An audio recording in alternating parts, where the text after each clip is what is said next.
안녕하세요. 이목사입니다. 오늘은 물두멍에 대해서 함께 은혜를 나누고자 합니다.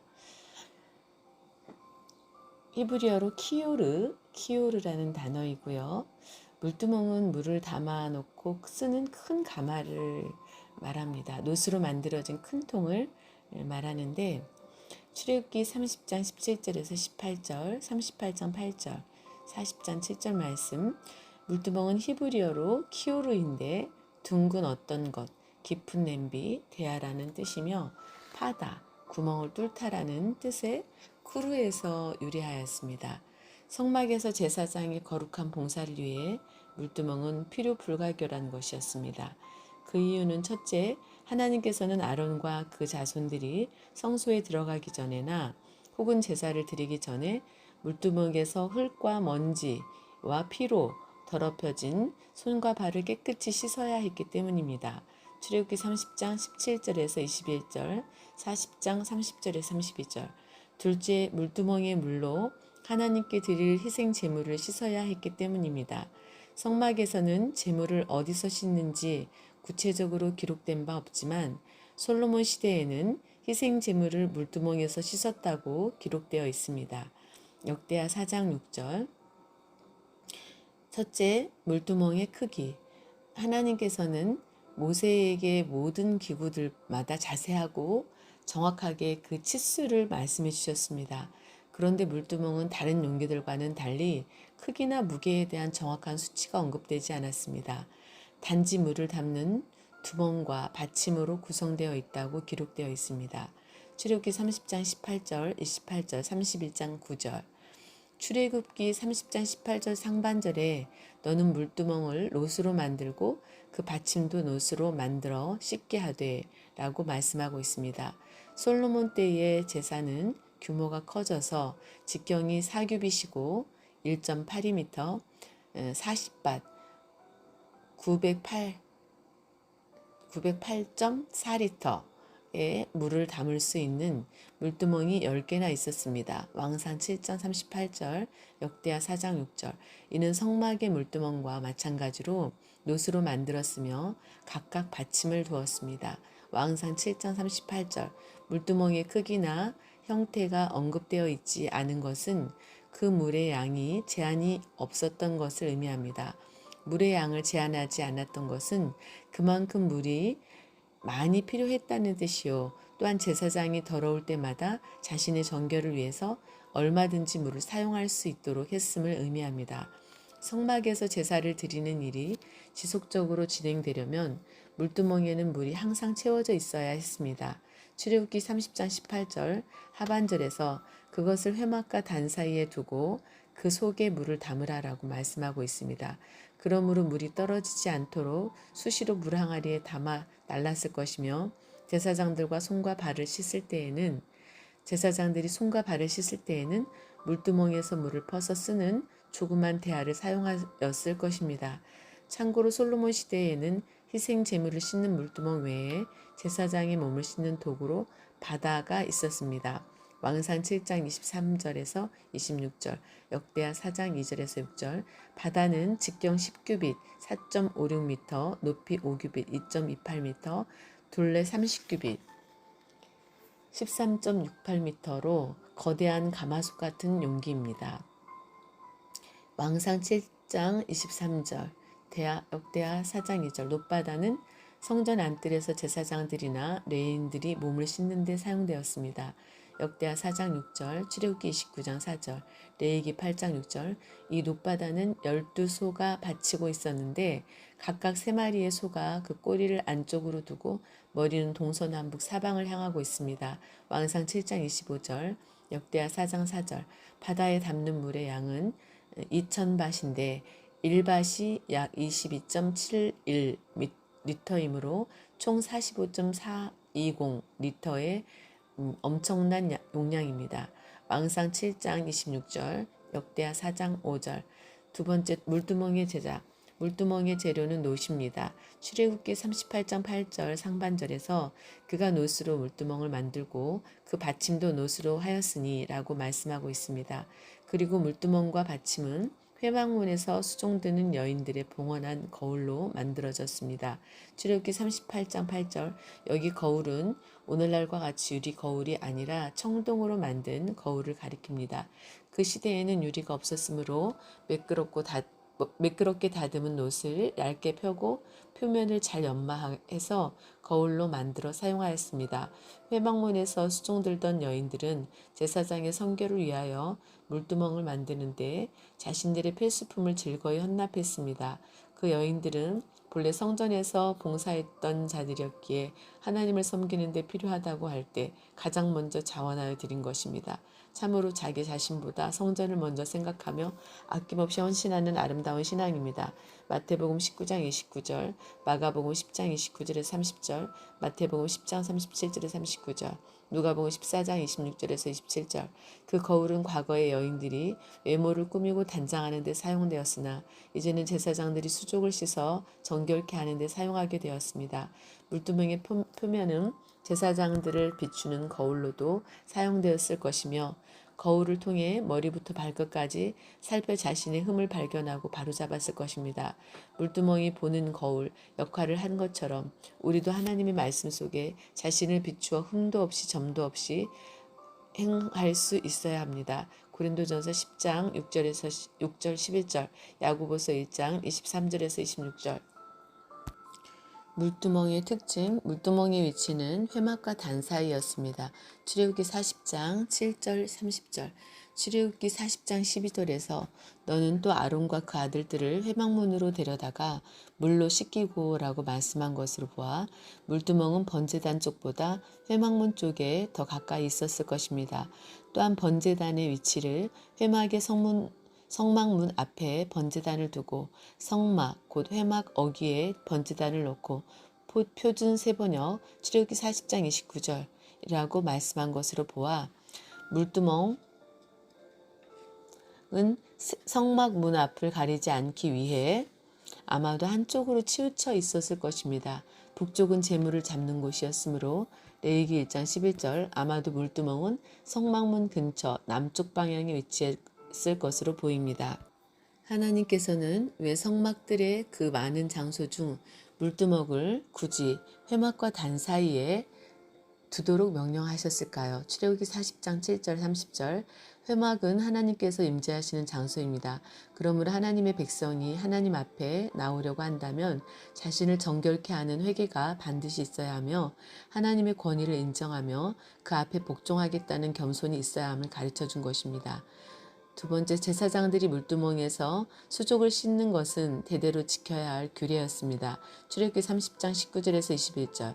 첫째, 수족을 씻되 아론과 그 아들들은 회막에 들어갈 때와 제단에 가까이 갈 때마다 물두멍에서 수족을 씻었습니다. 출애굽기 40장 31절에 32절, 출애굽기 30장 19절에 아론과 그 아들들이 그 두멍에서 수족을 씻되라고 말씀하였는데 여기 수족을 씻되는 히브리어로 에드햄, 베헤트, 라글레햄이며 직역하면 그들의 손들을 그리고 그들의 발들을입니다. 씻을 부위에 대해서 목적격 불변사 에트를 2번이나 사용하여 자세하게 기록한 이유는 성소에 들어가는 자가 아주 꼼꼼하게 씻은 후에 들어가야 한다는 것을 강조한 것입니다. 물두멍에서 손을 씻으라는 규정은 첫째, 하나님께서 얼마나 진실하고 정결한 예배를 원하는가를 잘 보여줍니다. 물두멍에서 수족을 씻는 정결의식을 통하여 제사장들은 자신들이 하나님 앞에 예배하기에 얼마나 부정하고 부족한 존재들인가를 겸손히 깨달아야 했습니다. 둘째, 제사장들이 얼마나 정성을 다해 제사를 준비해야 하는가를 보여줍니다. 제사장들은 봉사하기 위하여 발로 성소 안을 걸어 다녀야 했고 그 손으로 모든 성물들을 만져야 했기 때문에 무엇보다도 손과 발을 깨끗이 씻어야 했습니다. 오늘날 우리에게도 손과 발을 통한 외적 행동의 순결성과 마음을 통한 내적 순결성이 요청됩니다. 손과 발은 사람의 인격 전체를 대표합니다. 야고보서 4장 8절에 죄인들아 손을 깨끗이 하라, 두 마음을 품은 자들아 마음을 성결케 하라 라고 말씀하고 있으며 손이 깨끗한 자라야 하나님의 성전에 출입할 수 있다고 말씀하고 있습니다. 시편 시편 24편 3절에서 4절 손이 깨끗하다는 것은 깨끗한 인격, 깨끗한 마음, 정결한 신앙, 선한 행함을 말합니다. 창세기 20장 5절, 욥기서 17장 9절, 시편 18편 20절, 24절, 26편 10절, 이사야 1장 15절에서 17절. 두 번째, 죽기를 면할 것이요. 제사장들은 성소에 들어가기 전 물두멍에 물로 수족을 씻어야 죽기를 면할 수 있었습니다. 출애굽기 30장 20절 상반절에 그들이 회막에 들어갈 때에 물로 씻어 죽기를 면할 것이요 라고 말씀하고 있습니다. 표준 세번역에서는 물로 씻어야 죽지 않는다라고 번역하였습니다. 이는 제사장들이 하나님의 성소에 들어갈 때 물두멍에서 손과 발을 씻어 정결케 해야 결코 죽지 않는다는 의미입니다. 그러나 제사장들이 이 규례를 무시하고 자신을 성결케 하지 않고 부정한 몸으로 하나님의 성소 안으로 들어가거나 부정한 손으로 성소의 기구들을 만지면 반드시 죽게 됩니다. 그러므로 제사장들은 거룩하신 하나님 앞에 서기 위해 하나님께서 명하신 대로 그 규례를 지켜 항상 정결함을 유지해야 했습니다. 세 번째, 아론과 그 자손이 대도를 지켜야 할 규례. 출애굽기 30장 21절을 볼 때 수족을 씻어 죽기를 면하라는 명령은 아론과 그 자손이 영원히 지킬 규례였습니다.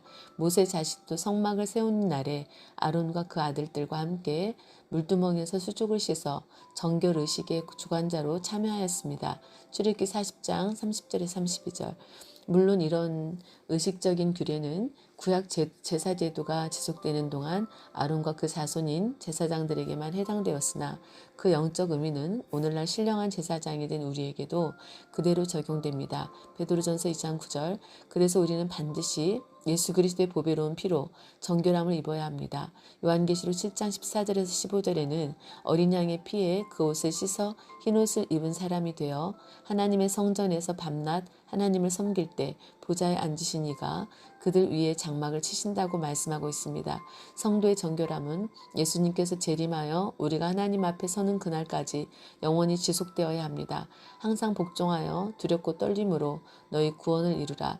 빌립보서 2장 12절이라고 하신 말씀대로 정결한 마음과 경건한 태도를 잃지 말아야 합니다. 세 번째, 물두멍의 운반 방법은 언급되어 있지 않습니다. 광야에서의 물두멍 운반 방법에 대해서는 성경이 기록되어 있지 않습니다. 성막의 다른 성물들은 다 덮개로 덮었지만 물두멍은 무엇으로 덮었다는 말씀이 기록되어 있지 않습니다. 민수기 4장 1절에서 15절. 게다가 그것을 운반하는 고리나 채에 대해서도 언급이 없습니다. 그렇지만 다른 성물들과 함께 운반되었을 것으로 추정됩니다. 네 번째, 물두멍의 구속사적 교훈. 첫째, 물은 거룩해 하는 하나님의 말씀을 상징합니다. 번제단은 온통 짐승의 피로 얼룩져 있었으나 물두멍은 깨끗한 물로 가득 채워져 있었습니다. 그리고 제사장은 그 물로 씻어 의식적으로 정결케 되었다고 인정받은 후에야 비로소 하나님께 나아갈 수 있었습니다. 물두멍의 목적에 대해서 출애굽기 40장 30절에서 물두멍을 회막과 단 사이에 두고 거기 씻을 물을 담고 라고 기록하고 있습니다. 물두멍에는 물을 넣어 두되 계속해서 채워두어야 했습니다. 끊임없이 제사가 지속되는 성막에서 제사장들이 손발을 씻는 정결의식을 행하기 위해 항상 정결한 물을 준비해야 하는 것은 물이 귀한 광야에서 매우 어려운 일이었을 것입니다. 신명기 8장 15절, 시편 63편 1절. 끊임없이 공급되었을 물두멍의 맑고 깨끗한 물은 무제한으로 솟아나는 생수와도 같은 하나님의 말씀을 생각나게 합니다. 이사야 선지자는 하나님께서 공급해 주시는 은혜를 통해 물된 동산이 되고 물이 끊어지지 않는 샘이 된다고 이사야 58장 11절에서 증거하고 있습니다. 물이 바다를 덮음같이 여호와를 아는 지식이 세상에 충만하게 됩니다. 이사야 11장 9절, 하박국 2장 14절. 이러한 생명수에 관련하여 예수님께서는 사마리아 여인에게 내가 주는 물을 먹는 자는 영원히 목마르지 아니하리니 나의 주는 물은 그 속에서 영생하도록 솟아나는 샘물이 되리라. 요한복음 4장 14절 라고 말씀하여 주셨습니다. 에스겔의 이상을 보면 새 성전에서 발원한 물이 죽은 바다를 살리고 만물을 소성케 했습니다. 에스겔 47장 1절에서 2절, 8절에서 12절. 이 생명력 넘치는 생명수는 성전 문지방에서 흘러나오는 것으로 하나님의 말씀을 상징합니다. 에스겔서 47장 1절에서 7절, 12절, 스가랴 13장 1절에서 그날의 죄와 더러움을 씻는 셈이 다윗의 족속과 예루살렘 거민을 위하여 열리리라 라고 예언하였습니다. 스가랴 14장 8절, 바로 예수 그리스도로 말미암아 생수의 강이 흘러나오는 역사입니다. 요한복음 7장 37절에서 38절에서 명절 끝날 곧 큰날에 예수께서 서서 외쳐 가라사대 누구든지 목마르거든 내게로 와서 마시라. 나를 믿는 자는 성령의 이름과 같이 그 배에서 생수의 강이 흘러나리라 라고 말씀하고 있습니다. 물두멍에 항상 물이 채워져 있는 것은 예수 그리스도의 피의 공로로 중생을 체험하고 난 후에도 죄와 허물로 오염되기 쉬운 마음을 말씀으로 늘 깨끗하게 해야 함을 상징하는 것입니다. 시편 119편 9절, 에베소서 5장 26절에서 물로 씻어 말씀으로 깨끗하게 하사 거룩하게 하시고 라고 말씀하고 있습니다. 예수님께서도 저희를 진리로 거룩하게 하옵소서 아버지의 말씀은 진리니이다. 요한복음 17장 17절이라고 말씀하셨습니다. 디모데전서 4장 5절에서 하나님의 말씀과 기도로 거룩하여짐이니라 라고 말씀하고 있습니다. 그러므로 오늘날 성도들도 예수 그리스도 대속의 공로로 구원의 반열에 들어선 것으로 만족해서는 안 되며 날마다 말씀과 기도의 능력으로 거룩해져야 합니다. 두 번째 물은 예수 그리스도의 십자가 구속의 은총을 받은 성도의 회개를 상징합니다. 하나님께서 제사장에게 성막 출입 전후에 반드시 손과 발을 씻고 물두멍의 거울 속에 자신을 비추어 보게 하셨는데 이것은 영적으로 성도가 하루하루 하나님의 존전에 나아갈 때에 먼저 자신의 허물과 범죄와 실수를 신령한 거울에 비추어 살피고 회개하는 것을 나타냅니다. 그래서 주님께서도 제단에 예물을 드리려고 왔다가 형제와 무슨 범죄한 일이 생각나면 예물을 제단에 두고 가서 그 형제와 화해한 후에 와서 예물을 드려야 한다고 말씀하셨습니다. 마태복음 5장 23절에서 24절 성도가 날마다 비추어 보아야 할 거울은 첫째 양심의 거울이요 로마서 9장 1절에서 2절 고린도전서 10장 29절 둘째 하나님의 말씀의 거울이요 야고보서 1장 23절에서 25절 셋째 진리의 성령의 거울입니다. 요한복음 14장 26절 15장 26절 16장 13절 고린도전서 2장 13절 이러한 거울에 날마다 자신을 비추어보고 자신을 거룩하게 하여 의의 심판대 앞에 설 때 부끄러움이 없어야 합니다. 고린도전서 11장 31절에 32절, 고린도후서 5장 10절, 율법에서 부정하게 된 사람은 대부분 물로 씻으라고 말씀하였고 레위기 14장에서 15장, 물로 씻는 것은 죄를 씻어내고 악행을 그치는 것을 의미합니다. 이사야 1장 16절, 세례요한의 물세례는 죄사함을 받기 위한 회개의 세례를 의미했습니다. 마가복음 1장 4절, 이처럼 성도는 날마다 회개를 통하여 계속적인 씻음을 받아야 합니다. 히브리서 10장 22절에 우리가 마음의 뿌림을 받아 양심의 악을 깨닫고 몸을 맑은 물로 씻었으니 참 마음과 온전한 믿음으로 하나님께 나아가자 라고 말씀하고 있습니다. 번제단이 목욕의 역사로 비유된다면 물두멍은 발 씻음의 역사로 비유됩니다. 성도는 예수님의 십자가 속죄 사역을 믿음으로써 마치 목욕한 자 같이 되는 것입니다. 그리고 그 십자가 은총에 의지하여 날마다 죄를 회개함으로 마치 발을 씻은 자 같이 되어야 하는 것입니다. 최후의 만찬 자리에서 베드로가 내 발을 절대로 씻기지 못하시리이다 라고 말하자 예수님께서는 내가 너를 씻기지 아니하면 내가 나와 상관이 없느니라 라고 말씀하셨습니다.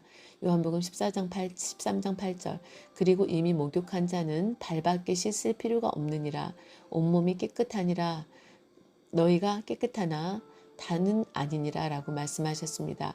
요한복음 13장 10절 다윗은 밧세바와 동침한 일로 선지자 나단의 책망을 받은 후에 주의 얼굴을 내 죄에서 돌이키시고 내 모든 죄악을 도말하소서 하나님이여 내 속에 정한 마음을 창조하시고 내 안에 정직한 영을 새롭게 하소서 라고 회개의 기도를 드렸습니다. 시편 51편 9절에서 10절 회개는 우리의 전 인격을 거룩하게 하고 새롭게 하는 것입니다.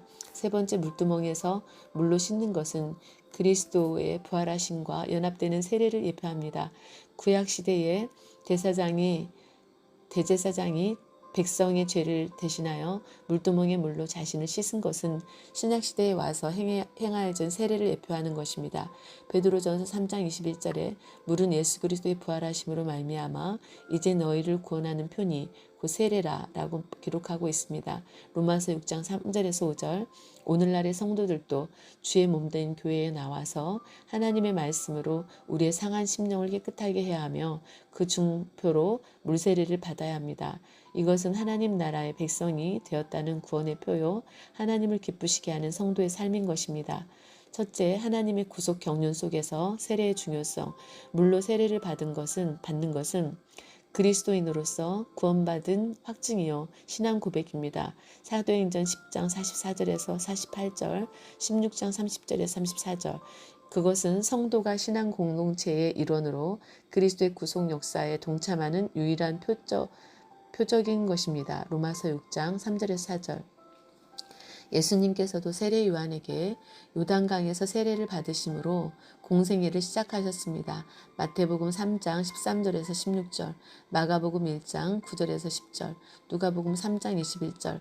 예수 그리스도의 세례는 죄를 용서받고자 하심이 아니라 스스로 죄인 중 한 사람으로 참여하신 의지의 표현이요. 로마서 8장 3절에서 4절, 고린도후서 5장 21절, 빌립보서 2장 6절에서 8절. 그 죄인들의 죄를 담당하고자 세례를 받으셨던 것입니다. 마태복음 20장 28절, 마가복음 10장 45절, 요한복음 1장 29절, 요한일서 3장 8절. 세례는 죽음과 동시에 새 생명을 얻는 것을 의미합니다.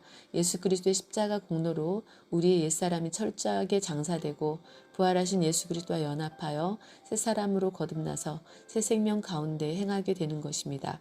로마서 6장 1절에서 11절, 에베소서 4장 22절에서 24절, 골로새서 3장 9절에서 10절. 두 번째, 구약시대의 물로 신령한 세례를 받은 역사. 구약시대는 물로 임한 크고 작은 심판이 많았습니다. 창세기 7장, 출애굽기 14장. 그 물 가운데서 건짐을 받은 사람은 구원을 받고 생명을 다시 찾았습니다. 첫째, 노아 방주 안의 8 식구는 물로 말미암은 세례를 받고 구원을 받았습니다. 베드로전서 3장 20절에서 21절에서 방주에서 물로 말미암아 구원을 얻은 자가 몇 명뿐이니 겨우 8명이라. 물은 예수 그리스도의 부활하심으로 말미암아 이제 너희를 구원하는 표니 곧 세례라 라고 기록하고 있습니다. 둘째, 출애굽한 이스라엘 백성은 구름과 바다에서 세례를 받았습니다. 이스라엘 백성이 출애굽하여 홍해에 다다랐을 때 큰 동풍으로 물은 갈라져 그들의 좌우에 벽이 되어 그들은 바다 가운데에 육지로 지났고, 출애굽기 14장 21절에서 22절. 또 뜨거운 태양이 이글거리는 광야에서는 구름 기둥의 보호와 인도를 받았습니다. 출애굽기 13장 21절. 사도 바울은 이스라엘 백성이 구름 아래 있고 바다 가운데로 지나며 세례를 받았다고 고린도 교인들에게 가르쳤습니다. 고린도전서 10장 1절에서 2절. 이스라엘 백성은 바다의 물로 세례를 받은 것이며 동시에 물방울로 가득 차 있는 구름 아래에서 세례를 받은 것입니다. 이스라엘 백성이 하나님의 주권적인 인도하심으로 홍해를 건넜듯이 오늘날 성도 역시 하나님의 주권적인 인도하심으로 죄악된 세상을 탈출하여 세례를 받고 하나님의 교회의 지체들이 된 것입니다. 로마서 12장 5절. 세 번째, 죄인을 위하여 물과 피로 임하신 예수 그리스도. 로마 군병들이 다리를 꺾으려고 십자가상에 있는 예수님 곁으로 다가갔을 때 예수께서 이미 죽으신 것을 보고 다리를 꺾지 않았고 한 군병이 창으로 옆구리를 찔렀습니다. 이는 하나님의 말씀을 이루려 함이었다고 기록하고 있습니다. 요한복음 19장 34절에서 36절에 그중 한 군병이 창으로 옆구리를 찌르니 곧 피와 물이 나오더라. 이를 본 자가 증거하였으니 그 증거가 참이라. 저가 자기의 말하는 것이 참인 줄을 알고 너희로 믿게 하려 함이니라. 이 일이 이룬 것은 그 뼈가 하나도 꺾이우지 아니하니라. 한 성경을 응하게 하려 함이라 라고 말씀하고 있습니다. 구약시대의 유월절 양의 뼈가 꺾이지 않은 것은 참된 유월절 양 되시는 예수님의 뼈가 꺾이지 않은 것을 미리 보여준 것입니다. 출애굽기 12장 46절, 민수기 9장 12절, 시편 34편 20절, 요한복음 1장 29절, 고린도전서 5장 9절, 계시록 5장 9절. 12절. 예수님의 옆구리를 찌른 날카로운 창은 뼈와 몸 안의 내장속까지 파고들어 피와 물이 흘러나오게 했습니다. 사도 요한은 요한일서 5장 5절에서 6절에서 예수께서 하나님의 아들이심을 믿는 자가 아니면 세상을 이기는 자가 누구뇨? 이는 물과 피로 임하신 자니 곧 예수 그리스도시라. 물로만 아니요 물과 피로 임하셨고 라고 말씀하고 있습니다. 물은 공생의 초기에 그리스도의 세례 받으심을 의미하며 마태복음 3장 16절, 마가복음 1장 9절에서 10절, 누가복음 3장 21절, 피는 그리스도께서 십자가에서 피 흘려 죽으심을 연상시키는 표현입니다. 피는 십자가에서의 죽으심과 부활 승천과 함께 그리스도의 사역의 정점을 나타냅니다. 예수님께서는 십자가에서 피를 흘리시면서 최후의 7 말씀을 하시고 인간의 속죄 사역을 완전히 이루셨습니다. 에베소서 5장 26절. 그러므로 물과 피는 예수님께서 이 땅에서 그리스도로서 일생 동안 행하신 사역 전체를 대표하는 표현이기도 합니다. 더 나아가 물은 그리스도의 말씀을, 피는 예수님의 성육신을 뜻하기도 합니다. 죄를 속하는 유일한 방법은 예수님께서 십자가 위에서 아낌없이 흘려주신 물과 피밖에 없습니다. 레위기 17장 11절, 히브리서 9장 22절, 디도서 3장 5절에서 우리를 구원하시되 우리의 행한 바 의로운 행위로 말미암지 아니하고 오직 그의 긍휼하심을 쫓아 중생의 시승과 성령의 새롭게 하심으로 하셨나니 라고 말씀하고 있습니다. 또한 히브리서 10장 22절에서 우리가 마음의 뿌림을 받아 양심의 악을 깨닫고 몸을 맑은 물로 씻었으니 참마음과 온전한 믿음으로 하나님께 나아가자라고 말씀하고 있으며 히브리서 9장 14절에서도 하물며 영원하신 성령으로 말미암아 흠없는 자기를 하나님께 드린 그리스도의 피가 어찌 너희 양심으로 죽은 행실에서 깨끗하게 하고 살아계신 하나님을 섬기게 못하겠느냐라고 말씀하고 있습니다. 실로 예수님께서는 물과 피로 임하신 분입니다. 요한일서 5장 6절 예수 그리스도의 찢어진 혈관에서 흘러나온 물과 피를 통해 우리 더러운 죄를 씻는 샘이 열렸습니다. 스가랴서 13장 1절, 사도행전 22장 16절. 예수 그리스도의 보혈은 영원히 살아있는 피요, 죽을 죄인을 살리는 생명의 피요, 전 인류를 살리고도 남는 유일한 생명의 보배 피입니다. 예수께서 십자가에서 흘리신 물은 우리를 영원히 거룩해 하는 생명수입니다. 오늘은 244페이지까지 함께 읽고 은혜를 나누었습니다. 오늘도 믿음으로 승리하시는 여러분 되시기를 바랍니다. 이 목사였습니다.